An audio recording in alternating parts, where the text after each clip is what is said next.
என்ன மக்களே! Common man ஷோல டாஸ்க் வேற லெவல்ல போயிட்டு இருக்குது. ரெட் ரேஞ்சர்ஸ் அப்படின்னு சொல்லிட்டு ஒரு அணியும், மண் புளு அப்படின்னு சொல்லிட்டு ஒரு டீமும் பயங்கரமா மோதியிருக்கும். நீங்க பார்த்திருப்பீங்க.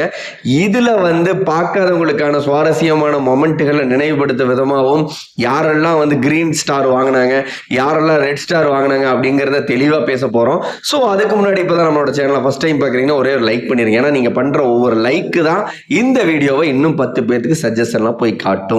Red rangers Bigg Boss common man ஷோல டாஸ்க் ஆரம்பிச்சதுக்கு அப்புறம் உண்மையாவே ஷோ கொஞ்சம் சுவாரஸ்யமா இருக்கு. ஏதோ பண்றீங்கடா அப்படிங்கிற மாதிரி தான் இருக்கு. ரெட் ரேஞ்சர்ஸ் அப்படின்னு ஒரு டீம் பிரிஞ்சுட்டாங்க. இந்த பக்கம் மண் ப்ளூ அப்படின்னு ஒரு டீம் பிரிஞ்சுட்டாங்க. இதுல 2 போட்டியாளர்கள் வந்து ஒஸ்ட் அப்படின்னு சொல்லிட்டு முனியம்மாவையும் பிரியா பால் அப்படின்னு நினைக்கிறேன். இவங்க 2 பேர்த்தையும் ஒஸ்ட் பர்ஃபார்மரா செலக்ட் பண்ணி கிரீன் அதாவது ரெட் கார்டு கொடுத்துட்டாங்க. ரெட் ஸ்டார் வந்து அவங்க குத்தி இருக்கிறாங்க. கிரீன் ஸ்டார் வந்து ஆல்ரெடி வந்து ரெட் டீம் தான் ஜெயிச்சிருக்கு. அந்த ரெட் டீம்ல ப்ளூ அதாவது ரெட் டீம்ல வந்து கிரீன் கார்டு வாங்கினது யாருன்னு பாத்தீங்கன்னா சம்யுக்தா அப்படிங்கிற ஒரு பெண். ஏன்டா இவ்வளவு கன்ஃபியூஸா இருக்கிற அப்படின்னு கேக்குறீங்களா? உண்மையாவே அந்த ஷோல ஃபர்ஸ்ட் டாஸ்க் கொஞ்சம் கன்ஃபியூஸா தான் இருந்தது. பட் இருந்தாலும் ரெட் டீம் இதுல ஜெயிக்கிறாங்க, ப்ளூ டீம் தோக்குறாங்க. இதுல ரொம்ப சுவாரஸ்யமான மொமெண்ட் என்னன்னு கேட்டீங்கன்னா, ஜட்ஜஸ் வந்து சூப்பரா ஜட்ஜ்மெண்ட் பண்றாங்க. இந்த டாஸ்க்ல அந்த சேத்துல பூந்து உங்களோட டோக்கன் நம்பர், அதாவது 1ஆம் நம்பர்னு கொடுத்துருவாங்க, 2ஆம் நம்பர் கொடுத்துருவாங்க. உள்ள போற 1ஆம் நம்பர் நீங்களா இருந்தீங்கன்னா அந்த சேத்துக்குள்ளார உங்களுடைய நம்பரை மட்டும் எடுத்து ஜட்ஜஸ் கிட்டையும் கேமரா கிட்டையும் காமிச்சிட்டு என்னோட நம்பரை நான் எடுத்துட்டேன் அப்படின்னு காமிச்சிட்டு வெளியே வந்துடலாம். இதுக்கு இடையில நீங்க கண்டுபிடிக்காம வெளியில வந்தீங்கன்னா பவுல். ஆல்ரெடி கேமை பார்த்தவங்களுக்கு தெரியும், தெரியாதவங்களுக்காக நான் சொல்லிட்டு இருக்கேன்.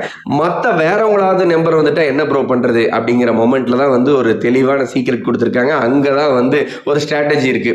இப்போ 1ஆம் நம்பர் இல்லாம உங்க டீம்ல வேற ஏதாவது ஒரு நபரோட நம்பர், ஒரு 9ஆம் நம்பர் 10ஆம் நம்பர் அப்படி எடுத்துட்டீங்கன்னா அந்த நபர்கிட்ட இங்க பாரு அவங்க கார்டுங்கிற மாதிரி காமிச்சு அந்த சேத்துல வந்து ஒளிய வச்சு அதுல இருந்து கேமை கண்டினியூ பண்ணிடலாம். அவங்க வந்து எந்த இடத்துல நம்மளோட கார்டை வந்து ஒளிய வச்சாங்கிற அந்த ஸ்ட்ராட்டஜியை ஃபாலோ பண்ணி போய் எடுத்துடலாம். இந்த மாதிரி முழுக்க ரெட் கலர் டீம் வந்து அழகா அந்த சம்யுக்தா அப்படிங்கிற அந்த பொண்ணு வந்து உள்ள போகுது. தாறுமாறா தேடுது. தேடும் போது அந்த பெண்ணோட நம்பர் வரவே இல்லை. ஆக்சுவலா சம்யுக்தாவோட நம்பரை தாண்டி எல்லா நபர்களுடைய நம்பரும் வருது.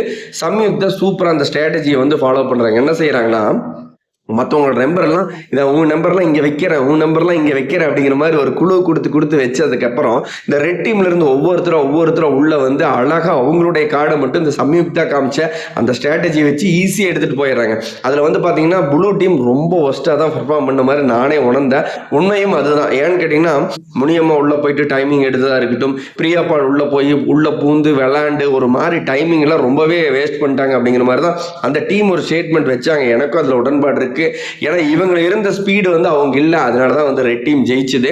பட் இருந்தாலையும் இங்க யார் பெஸ்ட் யார் ஒஸ்ட்னு சொல்லிக்கிறதுக்குள்ளார ஒரு கொளுத்தி ஜட்ஜஸ் போட்டிருக்காங்க. இங்க விளையாண்டதுலயும் யார் ஒஸ்டா பெர்ஃபார்ம் பண்ணாங்க, எங்களுடைய வெற்றிக்கு இவங்க தான் தடங்களா இருந்தாங்க அப்படிங்கிற நபரை நீங்க சொல்லுங்க அப்படின்னு சொல்லிட்டு, யாரெல்லாம் எங்களுடைய வெற்றிக்கு வந்து ஒரு உந்துதலா சூப்பரா சப்போர்ட் பண்ணாங்க அப்படிங்கிறதையும் சொல்லுங்கன்னு சொல்லி ஒரு கொளுத்தி போட்ட ஸ்ட்ராட்டஜியை வந்து ஜட்ஜஸ் வந்து யூஸ் பண்ணாங்க இல்லையா? அது வேற லெவல். ஏன்னா இவங்களுக்குள்ளார ஒரு ஈகோவை, ஒரு பொறாமையை, ஒரு போட்டியை, ஒரு கடுப்பை, ஒரு வைத்தறிச்சலை இதையெல்லாம் கிளப்பி விடுறதா வந்து பிக் பாஸ் மாதிரியான ஷோலையே நடக்கிற ஒரு பெரிய ஹைலைட்டான டாபிக்.